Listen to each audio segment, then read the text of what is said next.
Boa tarde a todos. É um prazer estar aqui com vocês hoje para o nosso tradicional Pinga Fogo. E, bom, nós não temos 5 cadeiras aqui à toa, porque a gente tem reforços para esse desafio. Então, gostaria de convidar primeiramente a Rosiane, registradora de Montes Claros, por favor.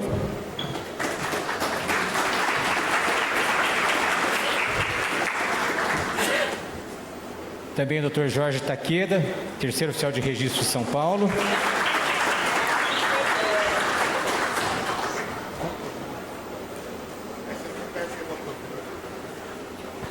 E também nosso colega, ex-presidente do IRIB, Dr. Francisco Rezende, do 4º Registro de Imóveis de Belo Horizonte. Que acho que está chegando. Muito bem. Geralmente o Pinga Fogo é conduzido por nossos maiores, nossos veteranos da atividade, né? Esse ano me convidaram para participar, então desconfio que talvez eu esteja virando já uma boa esperança, porque, enfim, estou participando do Pinga Fogo, né? A dinâmica é perguntas e respostas, casos, problemas, etc., né? A única diferença que nós teremos esse ano é que, ao final, haverá um sorteio de livros para os que resistirem bravamente aí, né, durante todo o período. Maria do Carmo, quer falar mais alguma coisa? Ó, aí está, doutor Francisco Rezende, por favor.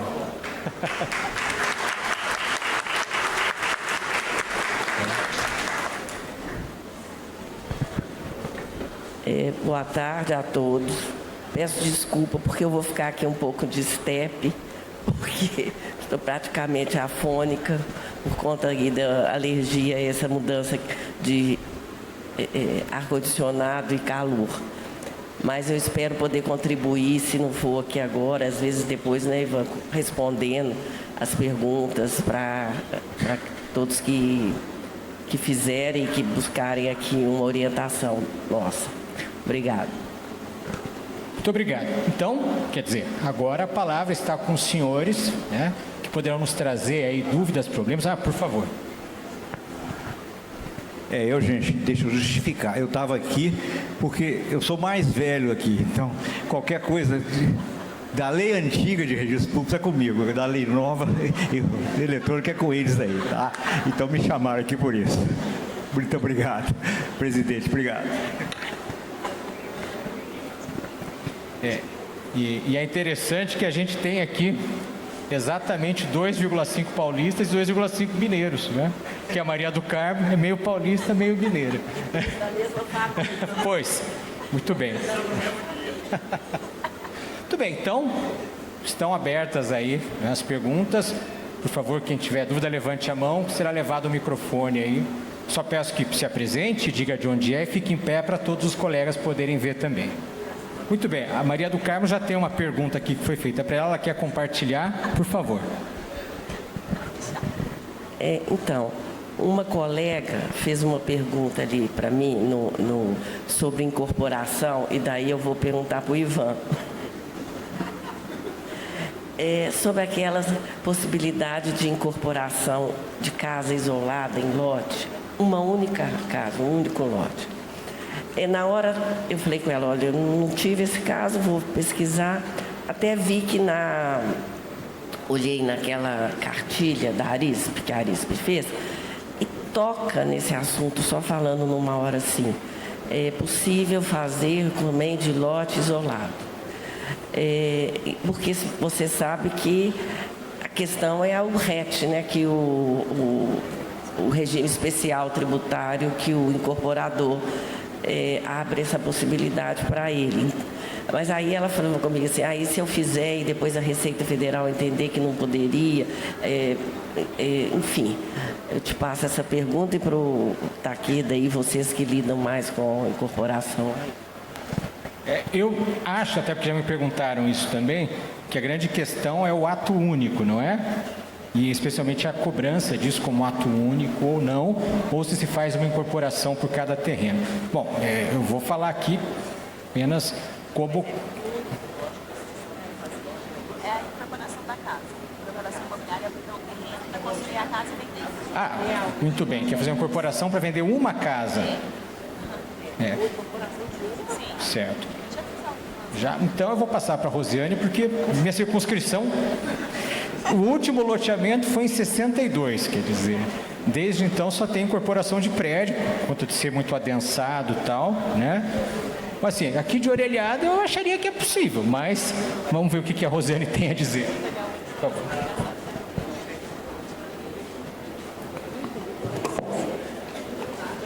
Boa tarde, pessoal. Então, eu já registrei em algumas ocasiões a incorporação, que é sobre um terreno, um lote, para a construção da casa. Qual que é a ideia? É você fazer a incorporação para que viabilize legalmente a venda do imóvel na planta. Vocês concordam? Esse é o grande objetivo da incorporação imobiliária. Nesse caso, se você apresenta todos os documentos para um registro de incorporação, contudo, relativos apenas àquele lote de terreno. Eu já tive um caso que era a quadra.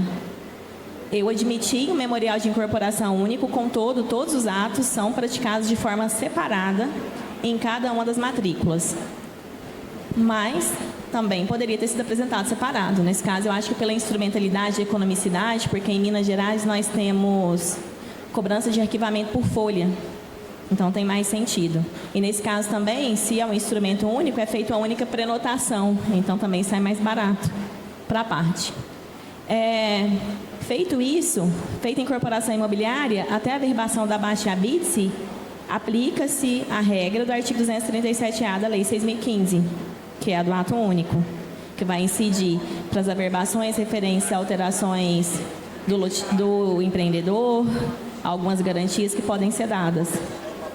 E sobre a questão do RET, faz-se a incorporação imobiliária para vender o imóvel na planta, para não ter crime, e o outro motivo é o RET.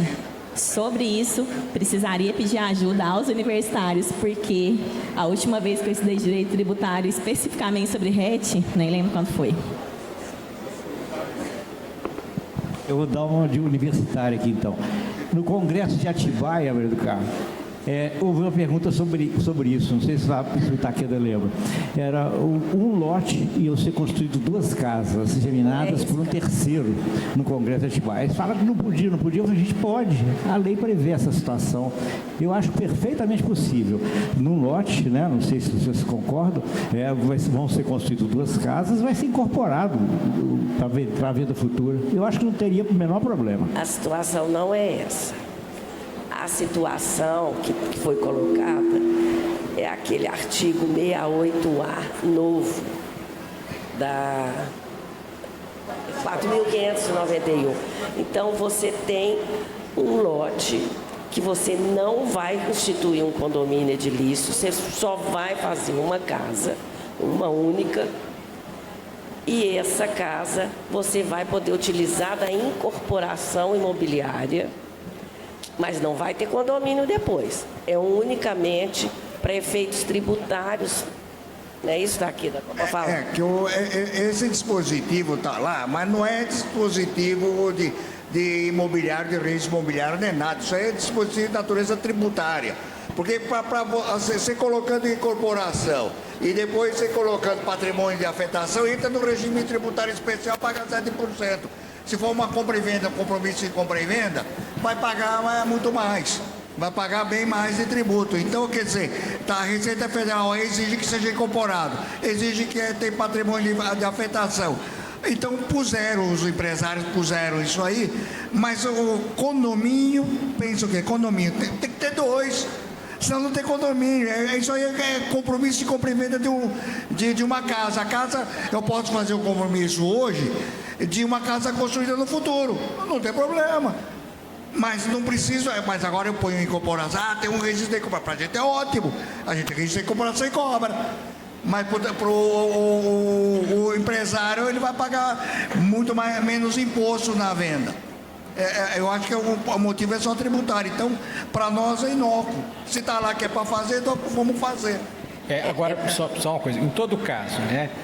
A incorporação é um contrato complexo que vai produzir modificações no Estatuto Jurídico Real da Propriedade, que tem por finalidade fazer a venda atual de coisa futura, né? Não necessariamente resultar em condomínio. Nem toda incorporação se torna um condomínio, e o imóvel incorporado não necessariamente é condomínio. Ele é um imóvel que vai sofrer uma modificação no seu status, mas para propiciar a venda de uma coisa que ainda não existe, né? Bom, se eu quero vender já uma casa que ainda vai ser construída, eu acho que é perfeitamente possível e muito melhor para o adquirente fazer isso pelo mecanismo da incorporação, com as garantias que a incorporação oferece. Então, também não vejo nenhum problema que impeça a utilização da incorporação para isso daí. E para o registro, quer dizer, talvez o pessoal do interior seja a primeira incorporação que vai aparecer por ali, né? Eu voto com o relator. Bom, continuando, agora vamos mudar o assunto da pergunta. Eu recebi uma inquisição aqui fora, mas aí eu achei que é muito pertinente o assunto. O assunto é a qualificação registral. Então, o que a gente deve, quais os critérios para nortear a qualificação registral, o que a gente deve fazer? O que eu vejo que acontece desde há muito tempo, que o pessoal fala, o título tem um defeito, tem naquilo, eu vou qualificar se aquilo entra ou não entra. Mas o pessoal normalmente esquece que existe o registro e tem a devolução que não registra. E ninguém leva o risco, ou a pessoa só avalia, vou registrar isso que tem algum defeito. Então tem um certo risco. Mas a pessoa não avalia o risco do não registro. Imagina, o título está perfeitamente hábil para produzir os efeitos, mas tem algum defeitinho. Mas o não registro vai deixar aquilo de fora.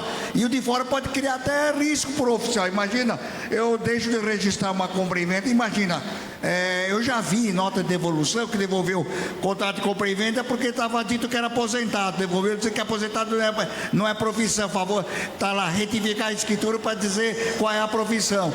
Tá bom, a pessoa não registra, entra uma penhora e vai lá. Aí vai lá e dá prioridade. O cara até arrumar, fazer outra escritura, aí o cara mudou para o outro, até chamar para retificar. Aí de repente vem, aí a pessoa, não, perdi o imóvel, entrou lá, vai indenizar. Então o oficial, opa, não vi esse risco. Então tem que ser pensado, o risco da devolução existe. E não é só o risco da devolução. A devolução cria o problema com o usuário, cria reclamação na corregedoria. Então é o seguinte, se aquele defeito não é o suficiente para tirar, porque o Código Civil diz quais são os requisitos do ato jurídico. Olha, se atendeu todos os requisitos do Código Civil, mas tem algum defeitozinho, assim, deixar de registrar vai criar problema. Vai ter reclamação, vai ter isso. Então, ponderando isso, então é melhor registrar. Aí eu digo assim, então tem que aplicar a lei Taqueda lá de São Paulo. Mas qual é a lei Taqueda? Pagou os emolumentos. Não tem problema. Pô, não enche o saco, registra logo. Então,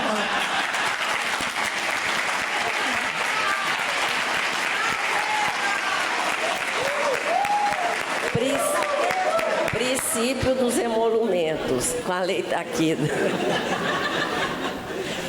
Ivan, eu tenho uma pergunta. Oi? Por favor. Eu tenho uma pergunta. Sim.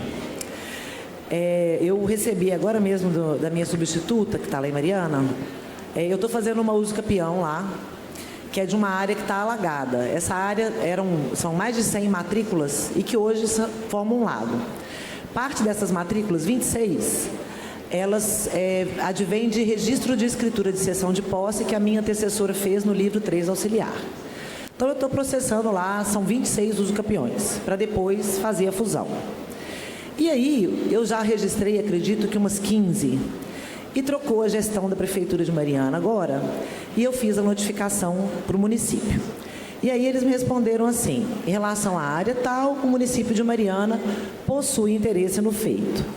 Não falaram que tipo de interesse, essa área é uma área alagada, é uma área de uma usina particular de uma empresa.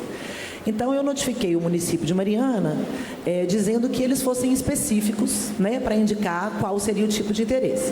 Ontem eu estava aqui, minha funcionária me ligou que o procurador estava lá, pediu para ver os autos do processo. Falei, pode deixar ele ver os autos do processo, não tem problema nenhum. Aí hoje eu recebo a manifestação do município de Mariana. É grande, mas eu vou ler só um pedacinho que interessa aqui. Destacamos que a análise... Não, é para cima aqui. Consideramos que o município de Mariana ratifica sua manifestação expressamente de interesse sobre a área. Reiteramos que, nos termos da norma regulamentar, deve o procedimento extrajudicial ser encerrado e remetido ao juízo competente para apreciação judicial da pretensão do particular. Destacamos ainda que a análise dos procedimentos permitiu identificar incoerências técnicas nos pedidos formulados, tais como divergência entre a área pretendida e o levantamento topográfico, documento para comprovação da pertença posse em pedidos diferentes sem qualquer relação, dentre outras coisas, mas entendemos que devem ser apreciadas pelo órgão competente, que no caso é o Poder Judiciário. No final, eles escrevem assim: informamos que cópia da presente manifestação será encaminhada ao Ministério Público de Minas Gerais. Minha pergunta para vocês é: a manifestação do ente público no processo de uso capião, que não diz respeito a potencial avanço sobre área pública, mas tem relação com outros elementos do processo que ele teve a oportunidade de consultar. Lembrando que eu não deferi nem indeferi. Estamos na frase, né, que antecede. Vocês consideram que essa manifestação, que não diz respeito à invasão sobre área pública municipal, ela vai gerar o efeito do parágrafo 3º do artigo lá do provimento 65, que fala: apresentada qualquer ressalva, óbice ou oposição dos entes públicos mencionados, o procedimento extrajudicial deverá ser encerrado e enviado a juízo.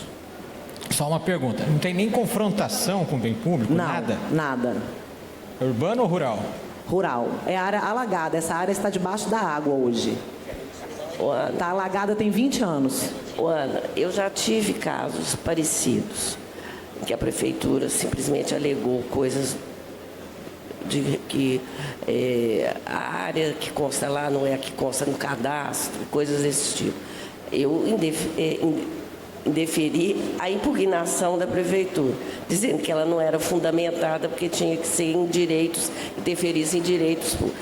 No caso, eles até pediram para levantar a dúvida, foi para o juiz. Eles pediram também levantamento de dúvida aqui. Aí foi para o juiz e ele concordou que era infundada a impugnação da prefeitura e mandou eu prosseguir. Então eu deveria, ao invés de encerrar o procedimento, que a parte nem recebeu ainda a manifestação do município. Eu não sei se, porque lá em São Paulo, nas normas da corregedoria, tem esse processamento. É a dúvida. A gente tem também. Com relação à impugnação fundada ou infundada, tem também. A minha questão é: eu envio para suscitação de dúvida ou eu abro vista? Primeiro, eu entendo que eu primeiro preciso abrir vista para a parte interessada se manifestar, né? É claramente, na minha opinião, um abuso de direito aqui. Sim, mas você pode fazer o seu despacho, dizendo se você... Mesmo sem a manifestação da parte? Não, você abre para ela e depois você vai dar a sua conclusão. Ele faz o seu despacho, rejeitando aquela impugnação da prefeitura e notifica a prefeitura para levantar a dúvida se quiser. Ela já pediu a suscitação de dúvida aqui. Então eu faço a suscitação de dúvida. Bom, isso é o que eu faço agora. Eu penso assim: o que acontece? Sendo impugnação de confrontante, tem aquela previsão daquela análise preliminar do registrador, não quanto ao mérito, mas se é fundamentado ou se não é fundamentado, né? O poder público não tem, aparentemente, essa mesma previsão. Então, o que eu faria, como disse a Maria do Carmo, eu daria vista para o requerente e aí daria um despacho encaminhando para o corregedor desempatar. Quer dizer, acho até que talvez o poder público não tenha a mesma legitimidade para impugnar dessa maneira, por não ser do interesse dele. Mas eu tenho dúvida se a gente estaria amparado para ignorar pura e simplesmente e mandar seguir sem passar pelo corregedor. Então, quer dizer, não sei se você prefere ter razão ou ter paz, mas se for ter paz, eu abriria a vista para o requerente e mandaria para o corregedor.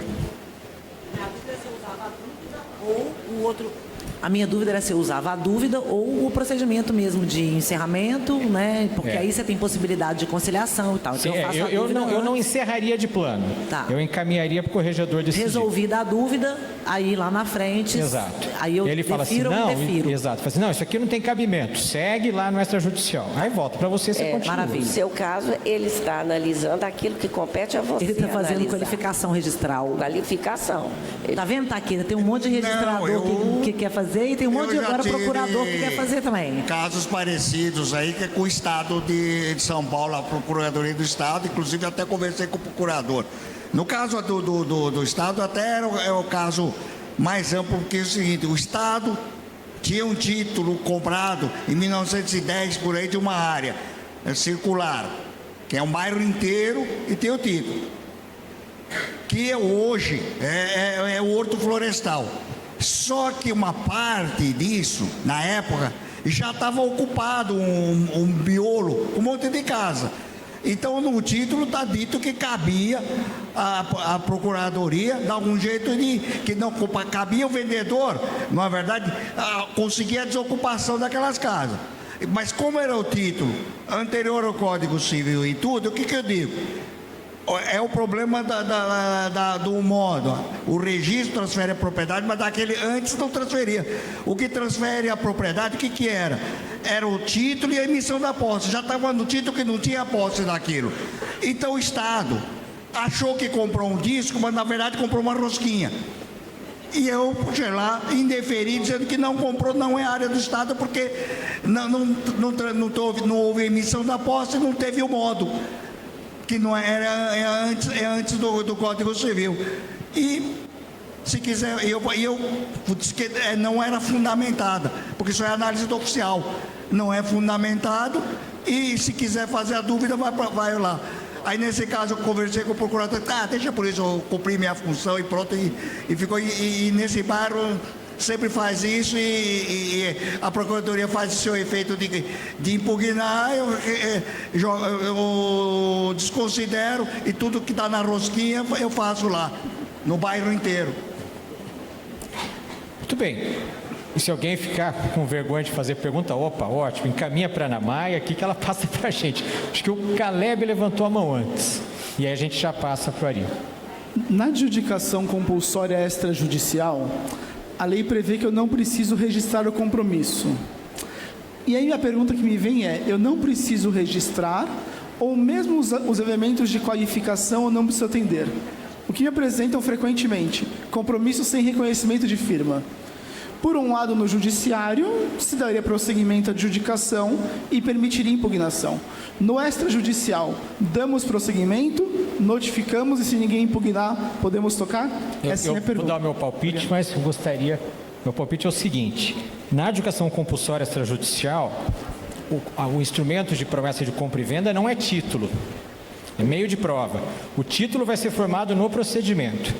E aí, então, se houver outros elementos de convicção que suportem o título, entre outros, a notificação negativa, eu daria seguimento. Não extinguiria simplesmente por falta de requisito formal do instrumento, que seria exigível se título fosse, no caso. Pagou os emolumentos? A lei está quieta. Caleb, sobre essa questão, eu tenho opinião similar à do Dr. Ivan, que não precisaria, mas o que aconteceu na prática na minha comarca foi que começaram a apresentar cadeias de promessa de cessão e nelas tinha alguns casos que era procuração apenas, que não tinha a cadeia completa. Aí é a pergunta, nesse caso, daria para admitir ou não? Porque não é só, e geralmente tem falta de reconhecimento de firma, mas tem os elementos básicos. Inclusive, o RIB-MG tem uma nota técnica sobre o assunto que é excelente. E nela fala sobre essa questão da dispensa específica do reconhecimento de firma. Mas para essa pergunta aqui, no meu caso, eu indeferi. Mas é uma pergunta que convém avaliar. Já aconteceu para mim, sabe o que eu chamo? Eu chamo a parte, doutor, transforma isso aí no Zucapião aí, tá tudo resolvido. Eu vou falar uma experiência que eu tive semana passada. O contrato de promessa não estava com firma reconhecida. Daí eu fui dar uma olhada e vi que essa pessoa origina uma transcrição. E eram vários lotes na transcrição e já tinham 2 matrículas abertas. Por curiosidade, eu falei, deixa eu olhar essas matrículas aqui, deixa eu ver se foi uso campeão. E era o inventário da pessoa registrado. E a pessoa faleceu em 82 e o contrato que estava na adjudicação era de 86. Aí eu fiz lá um despacho dizendo que no cartório tinha uma informação que ele tinha falecido em 82, como é que ele podia ter assinado o contrato de 86? Isso aconteceu comigo agora, recente.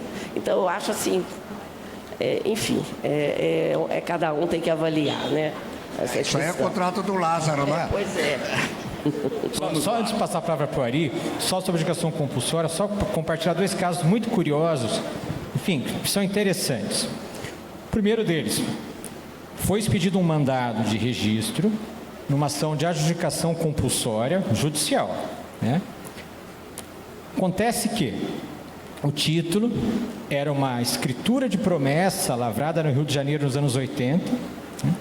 Que tinha por objeto na verdade, o título, a escritura não era nem da promessa, era a cessão, tive promessa supostamente anterior. E o imóvel era uma transcrição cujo último ato era de 1928 e que era um sítio onde hoje está localizado o Shopping Morumbi, em São Paulo. Só isso. Mas piora. O interessado queria, com esse mandado, que a gente abrisse lá no 4º registro de imóveis uma matrícula em nome dele, de uma área que alguns devem conhecer. Você sabe onde é o Parque do Povo, em São Paulo? Como diz um amigo meu, do Povo não tem nada, porque é as regiões mais caras de São Paulo. Tem um terreno ali do lado, que é um quarteirão inteiro, pertence ao INSS, avaliado em 10 bilhões de reais. Né? E ele queria que eu abrisse matrícula desse terreno com base nessa educação compulsória em nome dele. Né? Enfim, devoluções e tal, aquela situação, e o juiz começou a engrossar. Não, tem que registrar, educação compulsória, né? E o que a gente fez? Na transcrição, a gente fez uma verbação na margem, verbação para constar o seguinte, abre aspas, copia o mandado, fecha aspas. Entregamos a certidão na mão dele. Falei assim, o que eu faço com isso agora? Falei, não sei, não é mais minha circunscrição, só que Morumbi é outro registro. Você vai lá e peça para abrir a matrícula. Esse é o primeiro caso. O segundo caso, a gente recebeu uma educação compulsória feita por arbitragem. Acontece o seguinte, né? Vejam só, o polo passivo da educação compulsória por arbitragem era uma senhora já falecida, sem herdeiros, que, quando fez um instrumento particular de promessa de compra e venda, não apenas já deu poderes para a promissória representá-la na arbitragem, como também indicou o árbitro. Né? Quer dizer, esquisitíssimo, esquisitíssimo. Né? Aí a gente encontrou ali umas razões para devolver, o título não estava perfeito e tal. Agora, eu me pergunto, eu não tenho dúvida que o usucapião por arbitragem não dá, mas a educação compulsória, olha, talvez dê. E assim, isso pode ser um viveiro de fraudes. Né? No caso, a gente caminhou para a dúvida, a pessoa não quis ir lá no juiz sustentar suas razões e acabou aí a história. Mas enfim, os 2 casos que eu achei interessante compartilhar. Agora sim, Ari, desculpa te interromper. Não, sem problema. Seguinte, estou com um procedimento em cima da minha mesa, como tem uns 15 dias que eu não vou no cartório, está lá, boiando. Mas enfim, um inventário de uma viúva que não tinha herdeiros necessários. Ela, antes de falecer, fez cessão de áreas dentro de um imóvel rural, de uma fazenda, para sobrinhos. E, em resumo, esse inventário já tem mais de 18 anos que está no fórum local. Praticamente todos os cessionários para quem ela fez estão com posses localizadas dentro dessa fazenda, mansa e pacífica, com construção edificada, prova, ligação com a CEMIG, enfim, há mais de 15 anos. Então, ninguém... aí houve o pedido de uso campeão extrajudicial, porque não estão aguentando mais esperar o inventário. E houve impugnação de um herdeiro que não tem posse de nada lá dentro, mas não foi privilegiado com uma cessão da tia, né? E cuja advogada alega que tem que aguardar terminar o inventário. Ora, já tem 18 anos e não terminou. possuidor, independente de ter justo título e boa-fé. Ele já está lá há mais de 15 anos, fez várias benfeitorias, tem a posse localizada, não houve impugnação dessa posse localizada, não houve impugnação das cessões que foram feitas e que constam do inventário, e eu estou lá para decidir, aceito ou não aceito esse uso capião. Agora, lembra o seguinte, o advogado é um carne de pescoço que fez a impugnação. Eu aceitaria. Eu aceitaria esse uso capião. Ele está com a posse comprovada há mais a posse dele estando comprovada. Uso capião extraordinário, né? Há mais de 15 anos. Não precisa nem de justiça, nem de boa-fé. Nem de boa-fé. E ele ainda preenche isso tudo. Pois né? Porque, gente, se a gente for ficar esperando um inventário 18 anos, 20 anos, não vai ter solução nunca. Então. Chico Rezende, você quer mais... Oi, eu registraria também, sem qualquer problema, né? A prova está feita, está lá dentro do processo, não veria dificuldade nenhuma, não. Eu estou com a Lei Taqueda, pagou emolumento, registra. Lei Taqueda, pronto. Olha, no provimento do CNJ tem um dispositivo que é bem intencionado, mas a meu ver é ilegal. Que diz lá que se houver outra maneira de fazer a transmissão, então isso impediria o uso capião. Mas assim, isso é legal, porque você tem causas distintas para a aquisição da propriedade. Né? O uso capião decorre do fato da posse. E o pessoal faz muita confusão do ius possidendi, ius possessiones. Não, mas a mesma pessoa pode ter os dois, quer dizer. E se ele tem o fato da posse, isso vai ser suficiente para, com o decorrer do prazo necessário conforme a modalidade, ensejar a aquisição. Né? Claro que aquele dispositivo está lá por situações de evidente abuso, quer dizer, o sujeito nem tentou fazer de outra maneira, fraude. Agora, no seu caso, bem, 18 anos, né? Então eu faria também sim, claro, eu somente analisaria se a impugnação não vai ter qualquer ali contestação da posse. Né? Agora, se a impugnação não entrar nos requisitos do uso capião, eu faria, não deixaria de fazer por conta disso.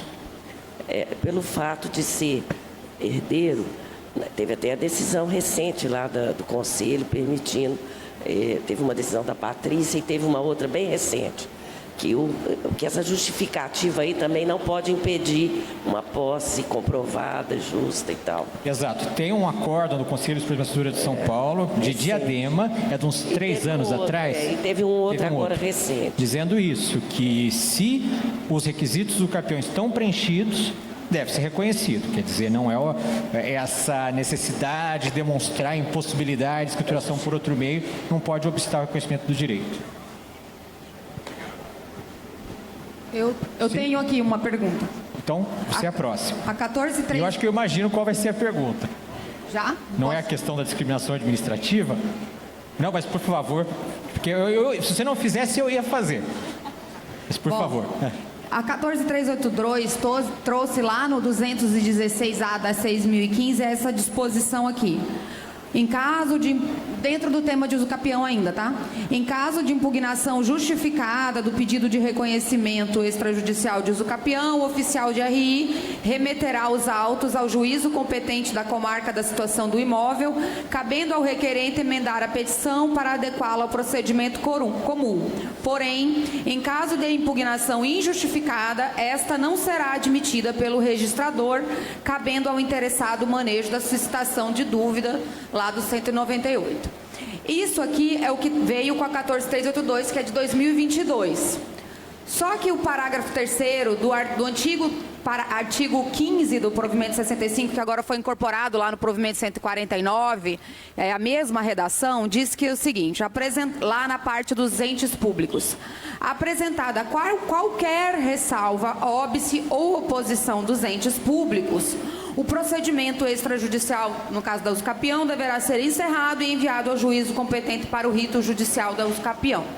A minha pergunta é, a gente tem alguns estados, e o Pará é um deles, mas eu sei que tem outros, que o estado, ou a União, ou o município, simplesmente dizem que não pode ter usucapião ali sem ser uma impugnação justificada. Esse parágrafo 10, que veio com a 14382, ele aplica-se aos entes públicos e eu considero que este outro que eu li, parágrafo 3º, foi tacitamente revogado ou é uma disposição específica para o ente público que não foi revogada? Ou seja, a questão da impugnação justificada se aplica aos entes públicos também ou basta eles dizerem não? Eu acho que não pode dizer que não quero, não gosto. Óbice, o óbice tem que existir óbice jurídico. Óbice é óbice jurídico, é justificado. Eu não vou com a cara dele, não concordo. Eu concordo negativa geral. O órgão público não pode dizer, ele tem que dizer, justificar o porquê que não, porque eu não quero. Tá, mas não então você entende que esse parágrafo 3º que eu li antes foi revogado? Sim. Porque lá diz qualquer óbice dos entes públicos. Mas eu digo que isso não é óbice. Óbice é impugnação justificada, tem que ter justificativa jurídica. Óbice é óbice jurídico. Não é óbice não querer. Falar, não concordo. Não concordo, não é óbice. Não tem direito potestativo. Eu, por mim, eu não sei como é que é o Pará. Em São Paulo, eu transformaria em dúvida e mandaria para o juiz. A dúvida, a decisão interlocutória. Não continuava o uso capião, não deferia o uso capião. Decidiria a interlocutória dizendo que aquilo não é óbice, está lá rechaçado, lá está indeferido esse óbice. E se quiser faz a dúvida e manda. E conversa com o juiz lá para resolver isso, né? Uma conversa com o juiz, todos os processos seguintes que vier já vem com a mesma solução. Que aí já o juiz acata dizendo que não é óbice, que é competente e não é. Senão tem até uma lei federal dizendo que dúvida vai para a Justiça Federal. Se ficar cavocando lei, tem. Mas isso nunca foi aplicado porque não tem cabimento. A dúvida aí para a Justiça Federal. Ô Takeda, só para complicar um pouco mais. Porque sim, a pergunta é semelhante à que a Ana fez no começo, né? Mas não é idêntica. Porque assim, a da Ana tem óbices que talvez não sejam os óbices que deveriam estar ali, mas apontou alguma coisa. Isso é uma situação. Imagina que o ofício vem, esta procuradoria não concorda. Ponto. Né? A pergunta que eu quero fazer é: você em algum caso rejeitaria de plano a impugnação ou vem a impugnação ainda que não veicule nada, encaminha para o corregedor decidir? Aí tem que ver o médico, o ginecólogo. Quem vai ver o toque e ver onde é que ele está, aonde ele está. Cada caso é um caso. Tem que ver o toque para ver do que vai dar. Bem, acho que quer acrescentar, acho que está. Ou seja, tem que ver o motivo, né, Takeda? É isso que ele queria falar. Cada caso é um caso, você tem que ver onde você está pisando. Não é assim, a lei Takeda não é trator, é sutil. Boa tarde. Juliano, só um minutinho, claro, que tinha colega desculpa. do Piauí, ele tinha levantado a mão antes. Por favor.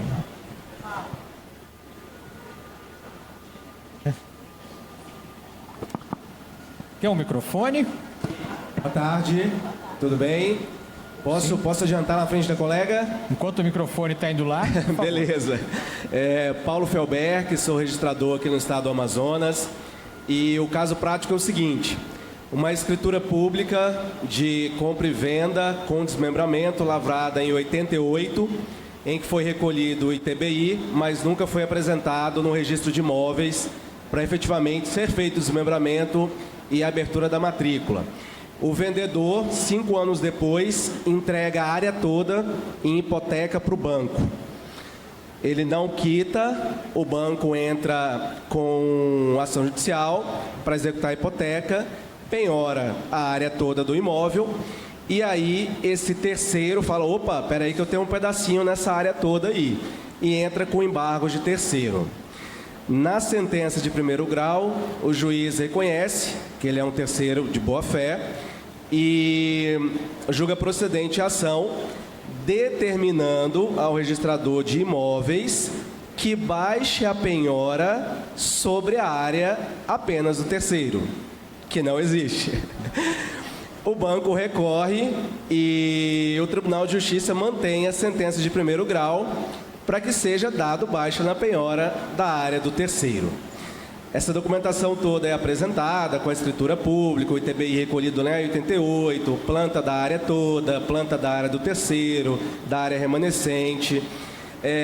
Uma nota devolutiva me parece muito fácil, até para eventualmente forçar a suscitação de uma dúvida e ter uma decisão para fazer ou não abaixo dessa penhora, até outros atos necessários. Mas eu quero aplicar a lei Takeda. Eu quero uma solução juridicamente que possibilite a prática do ato. Por mim, eu faria o seguinte: a averbação número tal da matrícula tal, pelo mandado, não sei o que, fica excluída da penhora a averbação número tal, a seguinte área, papapá, e pronto. Não cancelei nem nada, diz que está excluída da penhora essa área, conforme sentença transitada no dia tal, e pronto. E descrevo essa área. Mas a pessoa não apresentou a escritura, o desmembramento para você fazer já? Apresentou tudo. Mas isso é depois, não dá para só para fazer penhora. na sequência? Não tem determinação judicial para desmembrar e abrir matrícula própria. É só para baixar a penhora. Uma pergunta, o título em si, a escritura e tal, dá registro? Dá registro. Com desdobro. E a documentação do desdobro acompanha? Acompanha. Mas então não dá para desdobrar, registrar, transportar, penhora e cancelar? É exatamente o que eu quero fazer. Então, mas ele pediu isso, pediu para registrar. Eu pensei que só. Mas não apresentou a escritura junto? Que a rogação no título de registro é presumido. Apresentou. Aí faz o comparo. Eu acho que eu faria por esse caminho. Faz barba, cabelo e bigode de uma vez. Exatamente. Mas a verba antes da anterior que fica excluída isso aqui. E o toque? Não. Primeiro a verba dizendo que excluiu aquele pedaço. Segundo, segrega e destaca a matrícula. E na matrícula depois registra o título. Sabe o que vai dar problema aí? Seria essa. Mas aí não é problema desse sujeito. O problema é que vai ficar um remanescente não descrito. E quando eventualmente for se fazer... Tem descrição do remanescente? Mas então não, tá... aí é depois. Tá redondo. Aí é o 203, precisa pagar a apuração de remanescente separado. Certo. A gente não tem meia hora?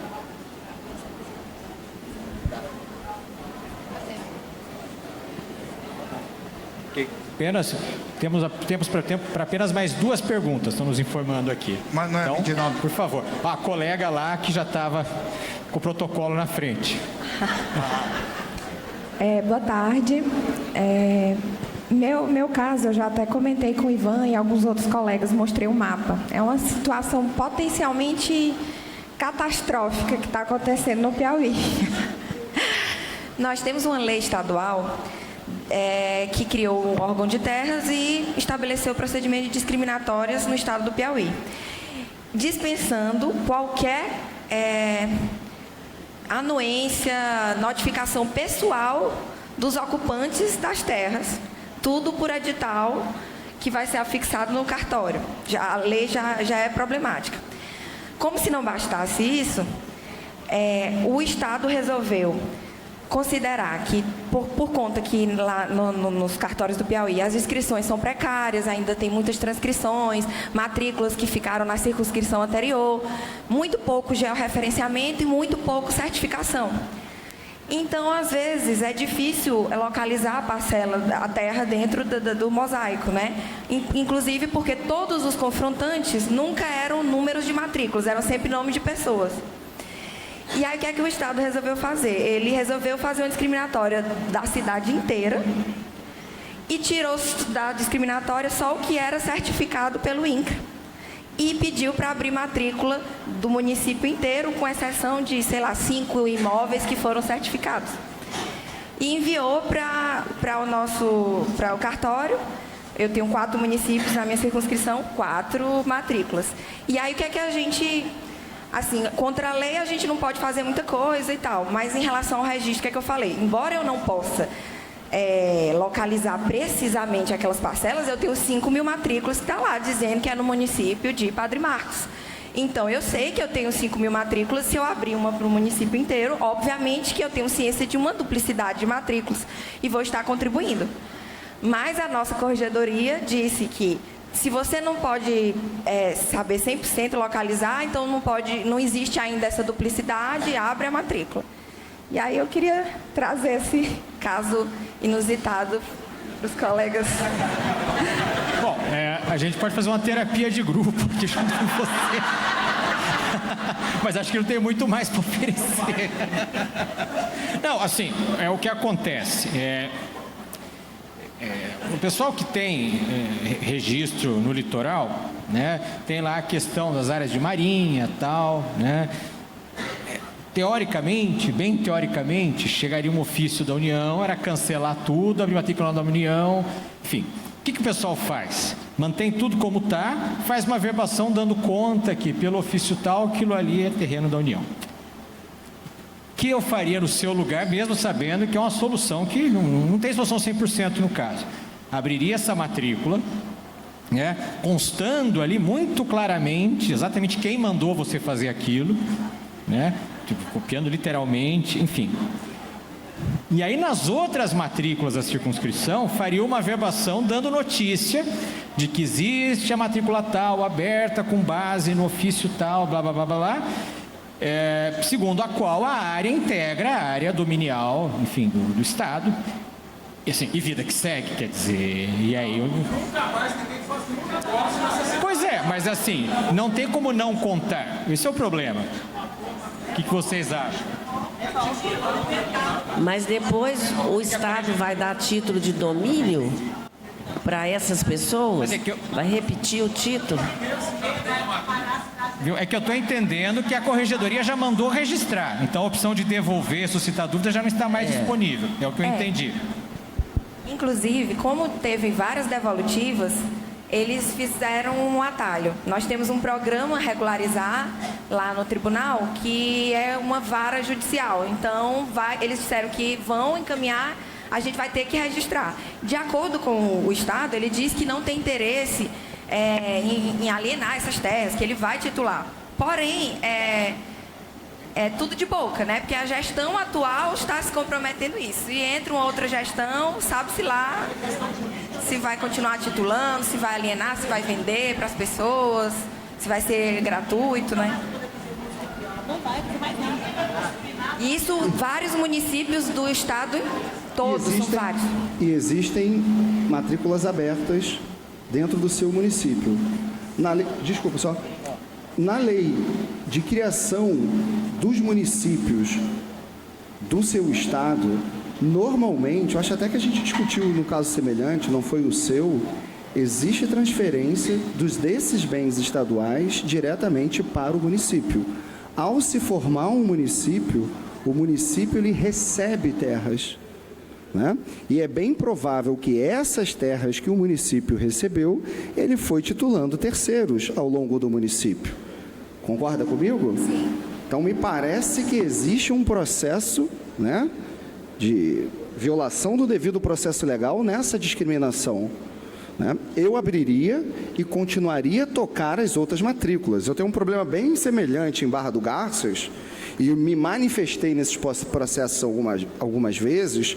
Barra do Garças sofreu há um tempo atrás um processo de discriminação da União gigantesca.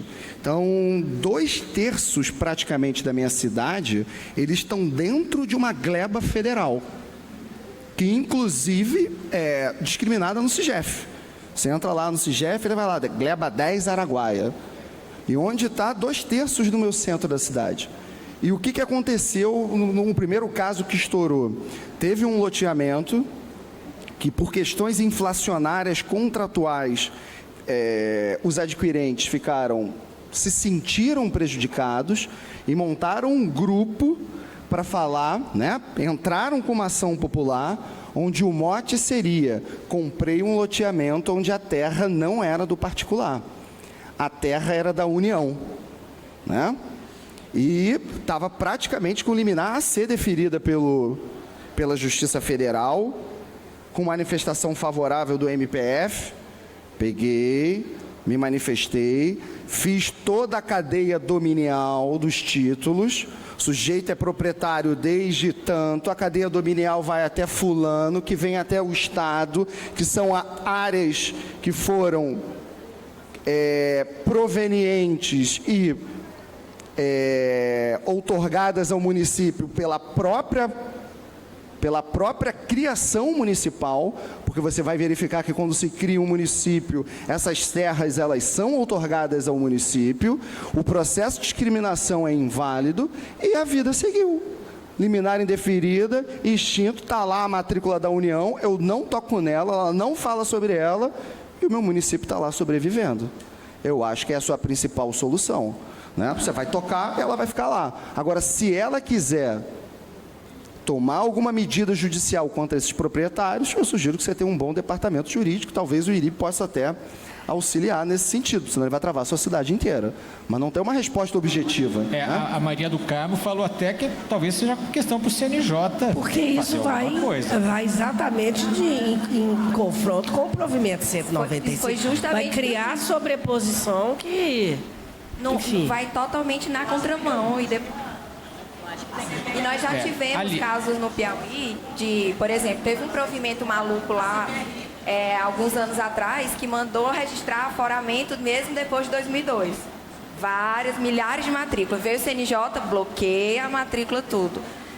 Aliás, ontem a gente teve o painel sobre imóveis públicos, né? Bom, e aí então, quer dizer, a gente tinha a situação dos imóveis que são transmitidos e não são titulados corretamente, são irregulares, ou dos imóveis públicos que em si não têm registro. Mas tem uma terceira situação, e é tão grave quanto ou até pior, e usando uma palavra da moda, são imóveis que são criptopúblicos, quer dizer, eles parecem privados, têm cadeias condominiais, às vezes até longevas, de décadas, mas na verdade, descobre por uma questão lá de 70, 80 anos atrás, o imóvel é público. Isso para o registro é o desprestígio total e absoluto, né? Houve um caso julgado uns 5 anos atrás, era uma fazenda no oeste do Paraná, que foi doada pelo estado do Paraná na década de 40, enfim, não me lembro exatamente quando, né? E tinha cadeia filiatória, pessoas que pagaram de boa fé. A União reivindicou, porque depois que melhoraram os instrumentos de medição, foi se descobrir que aquela fazenda estava em terra de fronteira. Portanto, o imóvel era federal e não estadual. Portanto, o estado do Paraná nunca foi proprietário e não poderia ter transmitido. E a União reivindicou, as pessoas perderam. Indenização. Não, a União não tem que indenizar nada. Você que aciona o estado do Paraná. Isso é terrível. Então, o registro não serviu para nada. Então, esse é um problemaço que acho que o IRIB tem que talvez se manifestar, nesse do CNJ, pela CPRI, porque esse é um dos grandes furos do sistema. Imóveis que parecem privados e não são. E são muitos pelas mais variadas causas, né? Enfim, agora, muito obrigado. Enfim, infelizmente, é o que a gente pode fazer nesse momento. Obrigada. Uma última pergunta, porque a gente também já tem que encerrar. Por favor. Sim.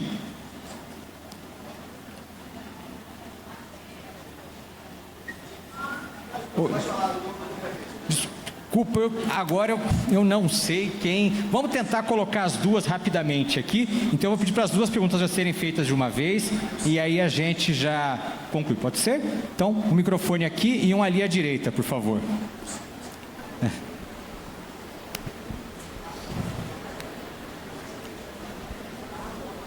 Posso fazer? Pode, por favor. Rosângela Poloni, Ofício de Registro de Imóveis, Porto Esperidião, Mato Grosso, faixa de fronteira totalmente. Como os senhores têm encarado as aquisições de imóveis rurais por empresas cuja sociedade é composta por outras empresas, das quais são sócias outras empresas e na cadeia, ao final, nós encontramos a figura lá de fundos de investimento imobiliário, que não tem personalidade jurídica, que não tem dominialidade das ações e que são, de fato, organismos que atuam no mercado e internacionais, investidores internacionais. Perfeito. A gente vai ouvir a outra pergunta e a gente responde em conjunto. Pode ser? Sim, perdão. A pergunta seria, se analisa até a primeira cadeia, se analisa até o final, e em se tratando de sociedades anônimas, como vocês, aberto, por exemplo. Como vocês encaram a questão da relação nominal dos acionistas? Porque são documentos monstruosos e, por vezes, até impossíveis de verificação. Qual é o receio? As implicações acessórias de um registro que pode ser encarado como tendo adquirente pessoa jurídica brasileira equiparada à estrangeira, no tocante à nulidade e inexistência de registro no livro próprio, informações acessórias, etc. Perfeito, muito obrigado. Agora sim. A nossa circunscrição é bem rural e está tendo agora o GEL. E a minha pergunta é extremamente procedimental. Quando a área rural é seccionada por estradas, eu gostaria de saber qual é a atitude de vocês quanto às estradas, porque divide gleba A e gleba B, e essas áreas de rua, de estrada, ficam voando na hora da junção das matrículas, se for comparar com a matrícula mãe. Eu queria saber como vocês fazem com esse pedaço. Nós já agimos de duas maneiras, não citando as estradas e encerrando a matrícula, sendo que essas áreas posteriormente podem ser reivindicadas ou desapropriadas, ficando financeiramente o proprietário no prejuízo. E agora nós adotamos um outro procedimento, que a gente também está meio perdido, porque colegas fazem de um jeito e outros de outras maneiras, fazendo um haver de circunscrição, pedindo os trabalhos técnicos dessa área de estrada e deixando a matrícula aberta. Mas isso implica também, na hora de, se vier alguma indisponibilidade ou se a parte vier morrer e fazer uma busca de imóveis, essa área também está aberta.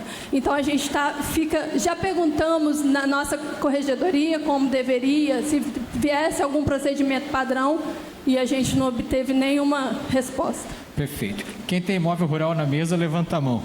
Eu tenho, eu vou te falar como eu faço. Eu também.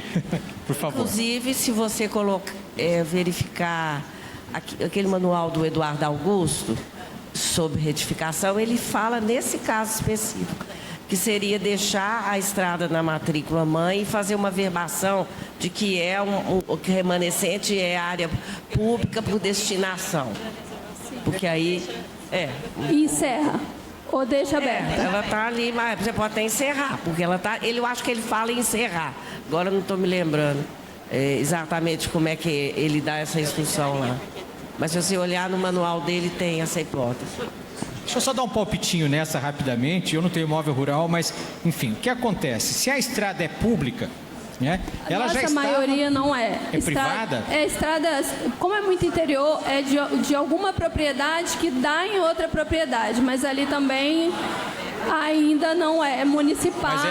Muito bem, mas é totalmente privada, quer dizer, não. É de acesso, né? Estrada de acesso. Tá, porque assim, acho que das duas, uma. Se a estrada é pública, ela estava contida no todo da matrícula indevidamente, na retificação você vai remover dali, e é isso, encerra a matrícula e acabou. Se ela é privada, pede a descrição da área da estrada também, abre uma matrícula para ela e vida que segue. Mas outro procedimento. Agora, a outra pergunta. A outra pergunta se refere à questão de como nós fazemos a avaliação de se a empresa, pessoa jurídica, ela é ou não de capital estrangeiro. Esse é um tema bem complexo. A meu ver, precisa avaliar toda a cadeia. Mas vocês lembram que o provimento 195 criou um requisito novo de difícil aplicação? Ontem eu não pude estar presente no painel que falou sobre isso, mas ele fala assim, que no caso de aquisições de pessoa jurídica, você tem que indicar a nacionalidade do sócio com maior cota. Para cumprir aquilo, quando nós discutimos em Minas Gerais como faríamos, é que realmente tinha que avaliar a cadeia completa e chegar lá no último e ver quem é o que teria o maior percentual, fazendo uma conta super complexa, que por fim constatamos que é melhor fazer uma declaração, mas pode ser declaração falsa, mas parece-me que não cabe ao oficial avaliar. Só que essa disposição do provimento 195 do CNJ, ela é inócua, porque não vai ser a cota da pessoa de maior, a maior cota, a nacionalidade da cota da maior pessoa que vai determinar se a empresa é ou não de capital estrangeiro. Então, parece-me que foi um equívoco. Então, nesse caso, eu olharia toda a cadeia e realmente tem esses problemas, principalmente de SA. E quando chega no fundo, é crítico, mas no Brasil, quando você tem um fundo imobiliário, ele não tem personalidade jurídica, mas ele está registrado em nome da administradora. Parece-me que ela, sim, teria que ter uma nacionalidade brasileira para definir qual seria, se seria ou não necessário escriturar o livro de aquisição por pessoa estrangeira. E ela vai liquidar. Na verdade, né, o administrador ele liquida as cotas do fundo ao final. Então, parece-me que essa seria uma solução intermediária. Mas é um assunto muito complexo e que gera risco e que nós não temos solução e o provimento 195 complicou. Existem países que é observável não só na faixa de fronteira, mas também em função do limite da aquisição por nacionalidade, que estão adquirindo de forma massiva no estado de Mato Grosso. E são inúmeras as publicações já em mídias e em reportagens retratando essa compra, né, que os estrangeiros estariam comprando o território nacional adoidado e às expensas da lei.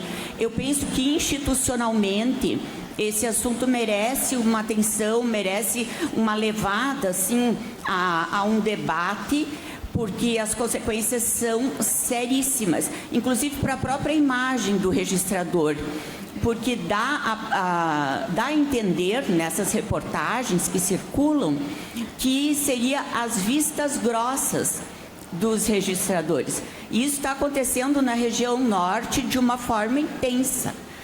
Pensemos assim, na produção, no interesse, no grão. Só um pouquinho. O pessoal da organização está pedindo para quem sair não passar aqui pelo vão central, que atrapalha aqui a filmagem. Tá. Então, mas quem for sair aqui, ó. Esse tema, na verdade... Deixa eu só falar uma coisa aqui para ele. Eu penso assim, que no caso da estrada, ou a estrada é pública ou ela é privada. Se ela for privada, ou ela tinha que estar descrita dentro do terreno que está sendo retificado, e aí depois se estabelecer uma servidão a favor do único imóvel depois. Ou, agora, se ela for pública, tem essa solução que está lá no Eduardo Augusto. É só isso. Agora pode... É isso. Precisa ter desapropriação, não pode ser... Se ela é privada, ela tem que ficar discriminada dentro da matrícula originária, ou, se a parte desejar, ela que faça a apuração de remanescente e o destaque da área. Está fácil resolver. Essa questão que tem acontecido no Mato Grosso e no Centro-Oeste, na verdade, a gente também teve um pinga-fogo no último congresso nosso, em Cuiabá, e essa questão surgiu da Rosângela, e outro colega nosso, na área dele, o que tem acontecido muito? Né? Integralização de capital dentro de uma sociedade. Essa sociedade ela vem se pulverizando, até determinado momento se torna um fundo de investimento. Né? Ora, fundo de investimento de capital fechado, e aí fica muito perigoso, né? Porque a administradora ela não é proprietária, ela administra, a responsabilidade dela é administrar, né? Ou, em outras possibilidades, o que também dificultaria o problema, as de capital aberto. E isso já tem 4 meses, a Rosângela até colocou essa pergunta, mas a vida vai consumindo a gente. Por acaso, Rosângela, eu comentei hoje com o Ivan, né? Ou ontem, eu não me lembro, Ivan. Eu acho que a gente está num momento oportuno, inclusive de panorama nacional, né? Com brigas, né? Soberania, para a gente discutir alguma fórmula. Acho que a gente tem que botar um grupo de trabalho para a gente tentar fazer um controle administrativo, talvez em livro próprio ou em algum sistema digital, né, desse tipo de operação. Né? Agora, como a gente vai fazer isso e qual é a melhor solução? Você via congresso, e aí quando a gente estava comentando, o Ivan, vai ter uma chiadeira do mercado incrível, ora via CNJ, mas eu acho que a gente precisa estudar. Eu acho que a gente precisa mapear essas terras, né? A gente tem que separar no Mato Grosso, provavelmente no Pará isso está acontecendo também, mostrar exemplos concretos, né, de possível violação da soberania nacional e trazer uma solução inscritível, né, para a gente. É a minha opinião. Desculpa, gente. Muito bem. E no fim... Oi, perdão. Não, eu só ia dizer assim, fundo de pensão, fundo de investimento, tem o administrador. O administrador, ele sabe quem são os cotistas, então poderia, numa norma, dizer, quando é fundo de investimento, o administrador tem que declarar que a maioria dos cotistas são brasileiros. Oi? Faz a declaração e não precisa dizer quem são.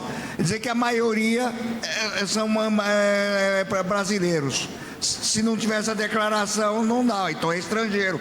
Porque o fundo de pensão não tem personalidade jurídica, mas é um condomínio. Se cada proprietário da cota do fundo de investimento é proprietário da terra. Porque aquilo lá é um condomínio. Então, se a maioria é estrangeira, então não pode. Então, o administrador tem que declarar. Se ele declara que a maioria é brasileiro, está feito, está resolvido. Mas aí teria que propor, colocar algum itemzinho no código de normas, se for fundo de pensão. Se for SA, a empresa tem que declarar, porque o administrador, não existe a ação aportadora. Ele tem o livro de registro de ações. A gente não precisa saber quem é o acionista. Ele tem que declarar que a maioria, que o acionista controla, que o controlador é brasileiro, que o acionista controlador é brasileiro. Muito bem. No começo aqui, o motor estava difícil de pegar, a Ana Maia apertou a afogadora ali, muita gente nem sabe mais o que é isso. Muito bem, mas agora me cabe frear o carro, porque o nosso tempo já está esgotando, infelizmente. Foi um debate muito produtivo. Agradeço a todos aí que participaram, todos que estiveram presentes. Cumprimento aí todos os meus companheiros da mesa. E muito obrigado e até uma próxima edição.